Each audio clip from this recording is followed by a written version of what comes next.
வணக்கம் நண்பர்களே. Welcome to Saraj YouTube channel. This is Jagadeeswari Sivarajan, special educator.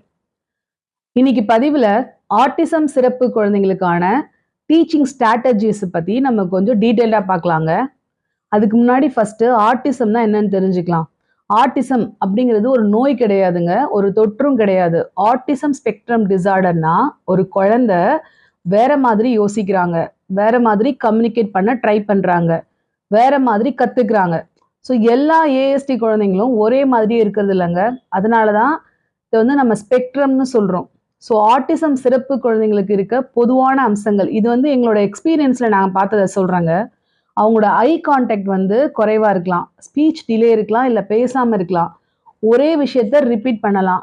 So noise, light, touch இதுக்கு சென்சிட்டிவாக இருக்கலாம். ரொட்டீன் மாறி போச்சுன்னா அப்செட் ஆவாங்க. ஸோ அது வந்து ஸ்டபர்னஸ் கிடையாது, இது வந்து ஒரு பிஹேவியர் தாங்க. பொதுவாக ஆட்டிசம் சிறப்பு குழந்தைகள் வந்து அழுதாங்கன்னா நாட்டி கிடையாதுங்க, அவங்க ஓடினாங்கன்னா அவங்க கண்ட்ரோல் இல்லாமல் இல்லை.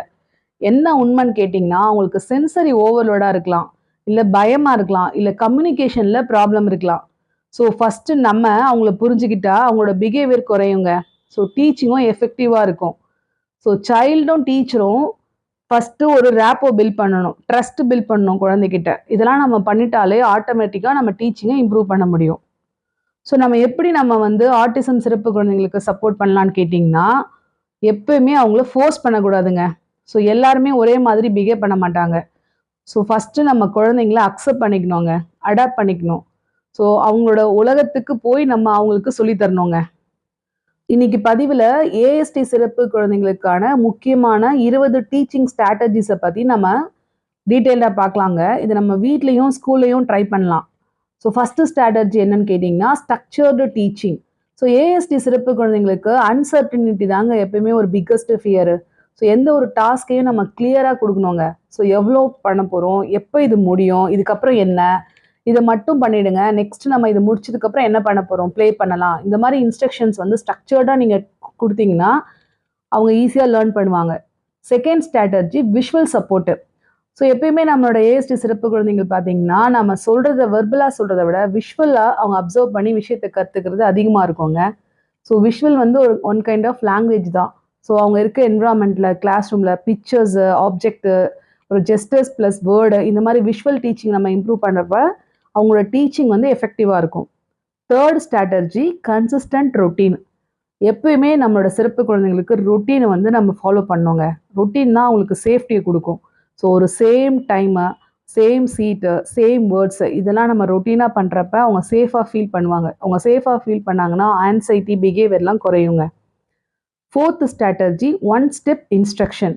ஸோ எப்பயுமே too many comments at time கொடுக்கக்கூடாதுங்க. ஒரு இன்ஸ்ட்ரக்ஷன் கொடுக்கணும், அதுக்கப்புறம் வெயிட் பண்ணி நெக்ஸ்ட் இன்ஸ்ட்ரக்ஷன் கொடுக்கணும். ஸோ 5 to 10 செகண்ட்ஸை ஒரு ப்ராசஸிங்க்கு டைம் கொடுக்கணுங்க. இமிடியேட்டாக டக்கு டக்கு டக்குன்னு அடுத்த வேலையை சேவிக்கக்கூடாது. Fifth strategy task analysis. எப்பயுமே ஒரு டாஸ்க்கு கொடுக்குறப்ப அது பெரிய டாஸ்க்காக இருந்தால் அதை ஸ்ப்ளிட் பண்ணி சின்ன சின்ன ஸ்மால் ஸ்டெப்ஸாக கொடுக்கணுங்க. ஸோ உதாரணத்துக்கு இப்போ ஹேண்ட் வாஷ் பண்ணணும்னு கேட்டிங்கன்னா ஃபஸ்ட்டு குழாவை திறக்க வைக்கணும், அப்புறம் சோப் எடுக்கணும், அப்புறம் ரப் பண்ணணும், ரின்ஸ் பண்ணணும், நெக்ஸ்ட்டு வைப் பண்ணணும். இந்த மாதிரி நம்ம ஒரு பிக் டாஸ்கையும் ஒரு சின்ன சின்ன ஸ்டெப்ஸ் மூலயமா டாஸ்க் அனாலிசிஸ் மூலயமா சொல்லித்தரப்ப அவங்க அந்த சின்ன சின்ன டாஸ்கையும் அச்சீவ் பண்ணுறப்ப அவங்களுக்கு கான்ஃபிடென்ட் பில்ட் ஆகுங்க. ஸோ கான்ஃபிடென்ட் வந்துடுச்சுன்னா நெக்ஸ்ட் ஸ்டெப்புக்கு போவாங்க. ஸோ இதனால இண்டிபெண்டன்சி வளருங்க. Sixth strategy prompting and fading. So எப்பயுமே ஒரு டாஸ்க்கை நம்ம சொல்லித்தரப்ப ப்ராம்ப்ட் பண்ணி சொல்லித்தரணும். ப்ராம்ப்டிங் பார்த்தீங்கன்னா ஃபிசிக்கல் ப்ராம்ப்ட் ஃபஸ்ட்டு அவங்களோட கையை பிடிச்சி, இப்போ ஹேண்ட் வாஷிங்கே எடுத்துக்கிட்டிங்கன்னா கையை பிடிச்சி ஃபஸ்ட்டு ஹேண்ட் வாஷ் பண்ணுறதுக்கு டீச் பண்ணணும். நெக்ஸ்ட்டு அது பண்ணதுக்கு அப்புறமா ஜெஸ்டரில் அதை மாற்றணும். அடுத்தது வெர்பல் டீச்சிங்காக இருக்கணும். ஸோ ப்ராம்ப்டிங் எப்பயுமே நம்ம பண்ணிகிட்டே இருந்தோம்னா அது டிபெண்டன்சி கிரியேட் பண்ணிடும். ஒன்ஸ் ப்ராம்ப்டிங் ஸ்டார்ட் பண்ணிவிட்டு அதை ஃபேட் பண்ணவும் நம்ம பசங்களுக்கு சொல்லித்தரணுங்க. அப்போ தான் அவங்களோட இண்டிபெண்டன்சி டெவலப் ஆகும். ஸோ செவன்த் ஸ்ட்ராட்டஜி வந்து சென்சரி பேஸ்டு டீச்சிங்க. ஸோ நம்மளோட ஏஎஸ்டி சிறப்பு குழந்தைங்களுக்கு சென்சரி சீக்கிங் இருக்கலாம், இல்லை சென்சரி ஓவர்லோடுன்னு இருக்கலாம். இதுக்கு கண்டிப்பாக நம்ம ப்ரொஃபஷனல்ஸோட ஹெல்ப் எடுத்துக்கணுங்க. ஓடி தெரபிஸ்ட்டு, டாக்டர்ஸ் இவங்ககிட்ட கன்சல்ட் பண்ணுறப்ப நம்ம குழந்தைக்கு ஓவர்லோடடாக இருக்கா சென்சரி, இல்லை சீக்கிங்காக இருக்காங்கிறத தெரிஞ்சுக்கிட்டு அதுக்கேற்ற மாதிரி நம்ம ஒர்க் பண்ணுவோங்க. Eighth strategy activity based learning. So ஒரு குழந்தைக்கு வந்து சாக்கு, போர்டு இந்த மாதிரி வச்சு மட்டும் நம்ம டீச் பண்ண முடியாதுங்க. ஹேண்ட்ஸ் ஆன் லேர்னிங் கொடுக்கலாம். எந்த ஒரு டாஸ்க்குமே பார்த்தீங்கன்னா, நீங்க ஆக்டிவிட்டி மூலியமா அவங்களுக்கு இன்ட்ரோடியூஸ் பண்றப்ப, அவங்க ஈஸியா லேர்ன் பண்ணிப்பாங்க. உதாரணத்துக்கு ரைஸ் ட்ரான்ஸ்ஃபர் பண்றது, கலர் சார்ட்டிங் குடுக்கறது, பசில்ஸ், பெக் போர்ட் ஆக்டிவிட்டி இந்த மாரி ஆக்டிவிட்டி பேஸ்டா நம்ம லேர்னிங்க கொண்டு வரணுங்க. மெயின் ஸ்ட்ரீம் ஸ்கூல்ல பண்ற மாரி புக், நோட் வச்சு பண்றத விட இப்படி பண்ணீங்கன்னா இது எஃபெக்டிவா இருக்கும். 9th strategy functional teaching. So எப்பயுமே நம்ம அகாடமிக்ஸை விட ஃபர்ஸ்ட் அவங்களுக்கு லைஃப் ஸ்கில்ஸ் தாங்க இம்பார்ட்டன்ட். அதுதான் ஃபர்ஸ்ட் கான்சென்ட்ரேட் பண்ணணும். ஒன்ஸ் வந்து லைஃப் ஸ்கில்ஸ் அச்சீவ் பண்ணிட்டாங்கன்னா அவங்களுக்கு அகாடமிக்ஸ் வந்து ஈஸியாக வந்துருங்க. ஃபங்க்ஷனல் அகாடமிக்ஸ் ஈஸியாக நம்ம டீச் பண்ண முடியும். இந்த லைஃப் ஸ்கில்ஸில் பார்த்தீங்கன்னா eating, dressing, toileting, so requesting இந்த மாதிரி விஷயங்களை நம்ம வந்து அவங்களுக்கு இன்ட்ரடியூஸ் பண்ணி டீச் பண்ணணும். ஸோ புக் நாலேஜ் வந்து லேட்டருங்க. ஃபர்ஸ்ட் லைஃப் ஸ்கில்ஸ் தான் important. 10th strategy communication first approach. So ஒரு குழந்தைக்கு ஸ்பீச் இல்லைன்னா அவங்களுக்கு டீச்சிங்கை வந்து நம்ம ஸ்டாப் பண்ணிடக்கூடாதுங்க. பிக்சர்ஸ் மூலயமா, ஜெஸ்டர்ஸ் மூலயமா, பாயிண்டிங் மூலயமா அவங்களுக்கு கம்யூனிகேஷனை நம்ம இம்ப்ரூவ் பண்ணணுங்க. ஸோ ஒன்ஸ் கம்யூனிகேஷன் இம்ப்ரூவ் ஆச்சுனாலே நம்மளோட சிறப்பு குழந்தைங்களுக்கு பிஹேவியர் இஷ்யூ குறைய ஆரம்பிச்சிருவாங்க. So 11th strategy positive reinforcement. So இங்கே பார்த்தீங்கன்னா கரெக்டான ஆன்சர் சொல்கிறாங்களா இல்லை கரெக்டான விஷயத்த நம்ம சொன்ன டாஸ்க்கை செய்கிறாங்கிறாங்கிறது முக்கியம் கிடையாதுங்க. அந்த எஃபர்ட்டுக்கே நம்ம அப்ரிஷியேட் பண்ணோங்க. ஸோ குழந்தைங்கிட்ட எப்பயுமே ஒரு பாசிட்டிவ் அப்ரிஷியேஷனோட நம்ம பேசுகிறப்ப குட் ட்ரையிங், சூப்பராக பண்ணிட்டீங்க, எக்ஸலண்ட் இந்த மாதிரி வேர்ட்ஸை நீங்கள் யூஸ் பண்ணுறப்ப அவங்க மோட்டிவேட் ஆவாங்க. மோட்டிவேட் ஆனாங்கன்னா அந்த டாஸ்க்கை வந்து கம்ப்ளீட் பண்ண ட்ரை பண்ணுவாங்க. ஸோ இது பாசிட்டிவ் ரீஇன்ஃபோர்ஸ்மெண்ட் வந்து ரொம்ப முக்கியமான ஸ்ட்ராட்டஜிங்க. So 12th strategy generalisation. ஒரு கான்செப்டை இன்ட்ரடியூஸ் பண்ணுறோம், அதை நம்ம கிளாஸ் ரூமில் முடிச்சிட்டாங்க அப்படின்னா அதை வந்து ஜென்ரலைஸ் பண்ணணும். ஸோ வீட்லேயும் சொல்லணும், என்விரான்மெண்ட்லேயும், இப்போ சொசைட்டியில் இப்போ சோஷியலாக போகிறப்பவே அந்த விஷயத்த நம்ம அச்சீவ் பண்ண வைக்கணுங்க. இதுதான் ஜென்ரலைசேஷன். 13th ஸ்ட்ராட்டஜி பார்த்தீங்கன்னா ஃபர்ஸ்ட் தென் ஸ்ட்ராட்டஜி. ஸோ எப்பயுமே ஃபர்ஸ்ட் ஒர்க்னா அதுக்கு இமிடியேட்டாக நம்ம ரிவார்ட் கொடுக்கணுங்க. அதை அப்ரிஷியேட் பண்ணணும். எப்போல்லாம் நம்ம வந்து ஒரு குழந்தைய அப்ரிஷியேட் பண்ணுறோமோ அப்போல்லாம் அவங்க மோட்டிவேட் ஆவாங்க. அப்ரிஷியேஷன் அப்படிங்கிறப்ப, ரிவார்டுங்கிறப்ப அது வந்து எடிபிள் ஐட்டமாக கொடுக்கணுன்ற அவசியம் கிடையாதுங்க. ஒரு சின்ன ஸ்டார்ஸ் போடலாம், இல்லை வெரி குட், எக்ஸலண்ட்னு வேர்ட்ஸாக நம்ம சொல்லலாம். இது எல்லாமே நம்ம குழந்தைய மோட்டிவேட் பண்ணுங்க. So 14th strategy clear work place. So நம்ம ஒரு குழந்தையோட ஒர்க் பண்ணுறோன்னா அந்த பிளேஸ் வந்து கிளியராக இருக்கணுங்க. நிறைய மெட்டீரியல்ஸ் போடக்கூடாது. அதனால குழந்தைங்க டிஸ்ட்ராக்ட் ஆவாங்க. ஸோ டேபிளில் என்ன தேவையோ அதை மட்டும் வச்சுட்டு டீச் பண்ணணும். அதே மாதிரி அவங்க இருக்க என்விரான்மெண்ட்டில் டூ மெனி பிக்சர்ஸையும் நீங்கள் ஸ்டிக் பண்ணக்கூடாது.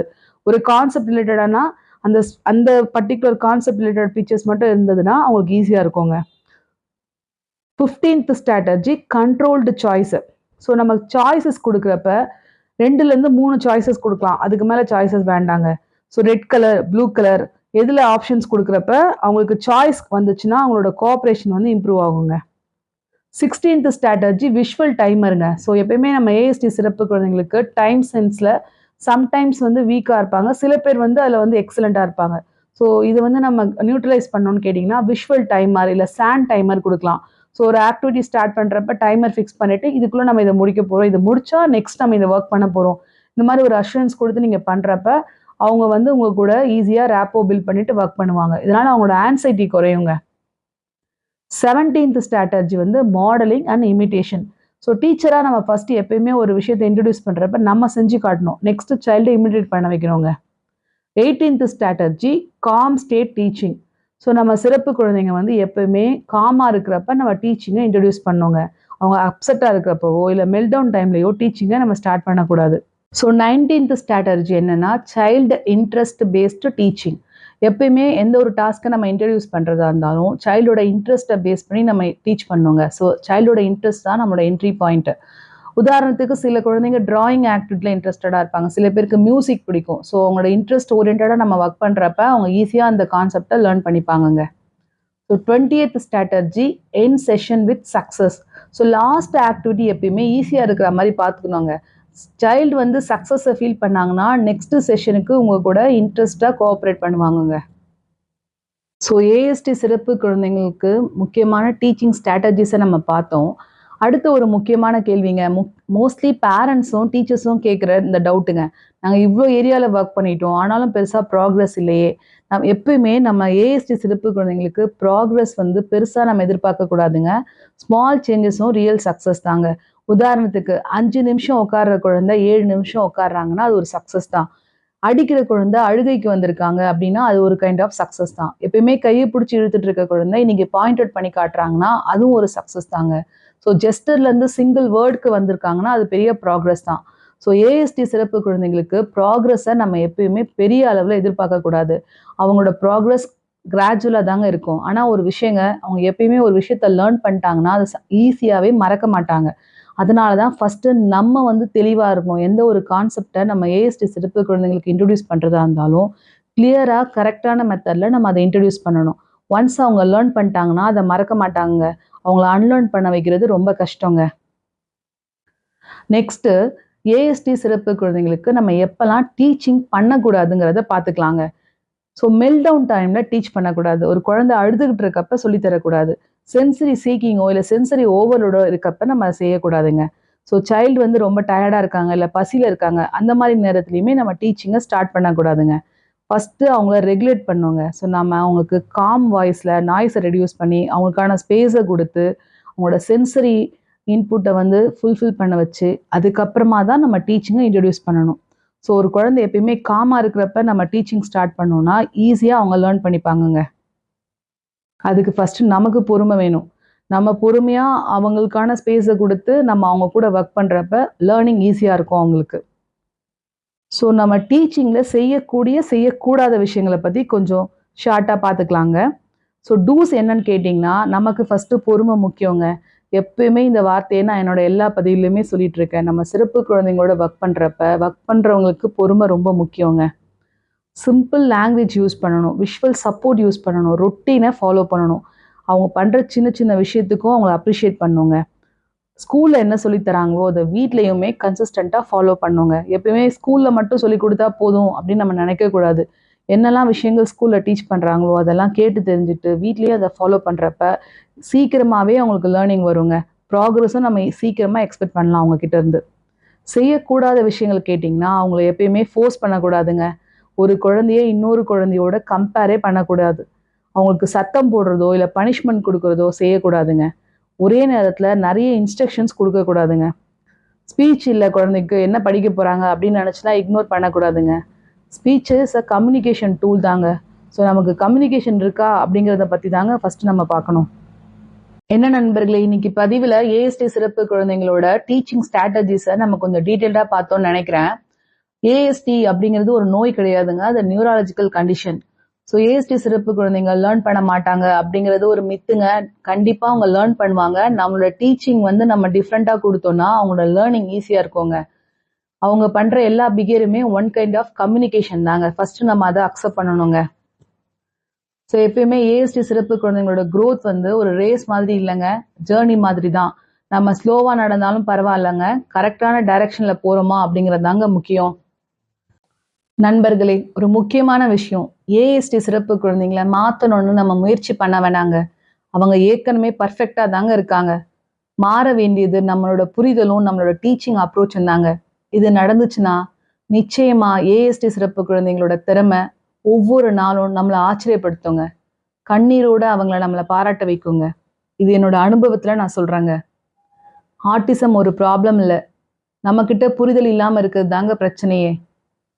மீண்டும் அடுத்த பதிவில் சந்திக்கலாம். நன்றி.